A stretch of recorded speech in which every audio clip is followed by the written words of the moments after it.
Hello, chess family. It's me, National Master Jesse James, and it's time for some more forks or double attacks in chess. And this is going to be from 600 to 800. And well, remember, whenever you're trying to find those winning tactics ideas, remember, look for those force moves, which are checks, captures, and threats. With that being said, it's black to move. Let's see how many we can do in around 10 minutes. Here we go. Well, here it looks like a very simple one. This one is going to be a knight fork. We definitely know we want to move the knight because, well, the queen is already attacking it. And, well, simple chess. Where do you move the knight to do the fork? Here the knight goes to g3. This attacks the queen and the rook. And, well, we're just going to take this rook over here. Remember, the knight was only worth 3 points, and the queen was worth 9, and the rook was worth 5. So we just got, well, here we're probably going to lose the knight later, but we at least won 2 extra points here by winning the knight for the rook. All right, guys, on to the next one. Here we go. Awesome. So this is a pretty cool one. Here, not only are we going to win material, but we're setting ourselves up for the fork.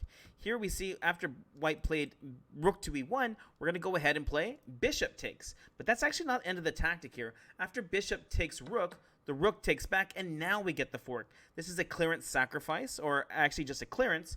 Here with the clearance, we move the piece out the way. It clears the square for the forking square. Do you see it? Remember, the two best pieces for forking is going to be the knight and the queen. And since, well, we don't have a queen here, here is going to be the knight. Where do you move it? Here the knight goes to b4 check, attacking the king, and then knight takes the bishop. All right, on to the next one. Here we go. Another simple fork here. Here we're going to be attacking the rook. Okay, remember, it's always good to look for unprotected pieces. In this case, there really is, well, I guess there is 2 unprotected pieces, the rook and the bishop. But here, we're going to attack the king and this rook, so we're going to go knight to c5 check. Here, the king does attack the rook, but here, the rook is attacking the bishop. Now, I'm not saying to play rook takes here first. We're going to play knight takes rook here. And here they play here. Here they take the rook, but now we can play rook takes the bishop. All right, on for the next one. Definitely one of my favorite types of fork. This could lead into, excuse me.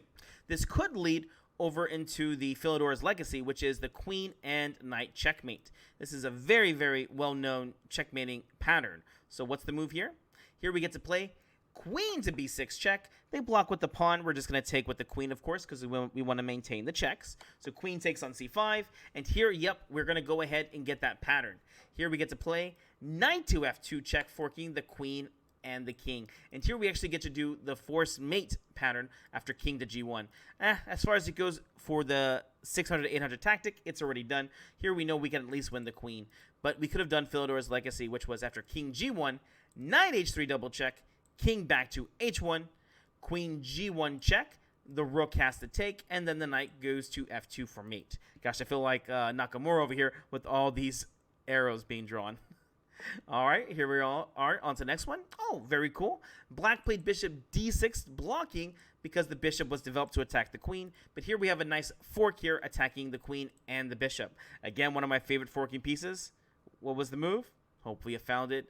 I gave you a good 2 seconds. Why didn't you find it yet? Here it was knight to b5, forking the queen and the bishop. Obviously, most people here would not play this move of bishop takes. This is what the computer chooses. But most people here would move the queen. But since they went ahead and take the bishop, well, let's go ahead and take their queen. Knight takes on c7, check. All right, on to the next one. Oh, this is a cool one. This is one a lot of people will miss because the forking square doesn't look like you can be moved to. What do I mean? Here, we get to do a fork along with what's called the pin tactic. If you don't know the pin tactic, a pin is whenever you can't move a piece because of another piece behind it. That's the absolute pin, which happens with the king. And then you have the relative pin where a piece moves behind it and you can capture it because, well, it's relative. It can happen and, well, people usually lose queens like this. In this case, we're going to see what's called the absolute pin. Here, we're going to play knight to d3 check, attacking the king and the queen. It's a simple knight fork. But the reason why people miss this is because they say, hey, the bishop can take. Well, because the queen is opposite of the king right here, the bishop cannot take because you absolutely cannot put yourself into check. Okay, so what do you play? Knight d3 check, the king moves, and, well, knight takes queen. Let's see. Yep, we got plenty of time up on the clock. Next one up. Ooh, okay, so we see these knights, these beautiful knights here, and, yep, we're going to make them walk into the fork. Here, we're going to make them walk into the fork. The king is already running out of squares. So it's white to move. What do you play? Here we get to play. Well, we know we want to move this knight since it's being attacked. So we play knight to d7 check. And, well, black really had no good move. If they had played king to g8, the knight takes on f6 check, forking the king and the queen. I'm sorry, the king and the rook. But now after king f7, there's a new fork here. Do you see it? This is why the knights are just so tricky here. Here you get to play knight to d6 check, attacking the rook and the king. Here the king goes to e7 in simple chess. Let's go ahead and take. All right, on to the next one. Ooh, again, we see another very fun one. Here we're going to be getting what's called a royal fork, where the knight will now attack the queen and the king. But here you're saying, well, there is no fork here. Well, we're going to make them walk into it. I believe this is called the attraction mate. We're going to attract it to the right square. Here we play rook to e8 check, or rook to a d1 check, and now the king is forced to go to f2. Notice there was no other square to move to, and, well, there's no good way to block. I guess the queen could have blocked if it wanted to. We would have just taken. But now after the king goes to f2, now do you see the fork? Here we made the king walk into this fork, so we go knight e4 check. Here the king could have gone to e2. It didn't matter. After knight takes c3, the queen, winning the queen, the knight is actually defending its rook. So king might as well just go to e3 here. Well, they might as well just resign, in my opinion. All right, on to the next one. Ooh, again, we see a very nice idea. The royal fork, white to move and win. What do you play here? Again, you're seeing the knight really taking on the role of the winner, at least when it comes to forks. Here, we're going to attack the king and the queen. What do you play? Simple chess. It's knight to h7 check. Here, we get to take the queen. All right, we're already on 9 with a few more left. Yep, I think we're going for 15 yet again. Knight takes knight to e2 check here. And here, well, here, this is a really cool idea because at this point, if you move your king anywhere, well, the knight will take the rook. So, well, the best idea is to go ahead and take here because you'd rather lose the exchange or trade a rook for a knight than just be down a full piece. But the cool thing here is black is the one who actually fell for the trap. So here we're going to play rook takes. And why is this good? Because now we can win with our own fork. Notice this rook was on d2 here guarding d7. And why was this so important? Well, knight to d7 check forks the king, and then we win this rook. All right, on to the next one. Another very simple one. The knight jumps to d5 looks like a good move because it attacks the queen. Unfortunately, they missed. Well, we're just going to win a free piece here. Black to move. What do you play? Here, we're at least winning a piece with queen takes on e4 check. And, well, here we'd love to take this knight, but now we are actually in our own pin here. So what do you play here? Believe it or not, we're actually going to be taking this knight on f3. Most people here would probably just trade queens, but this is just not the best.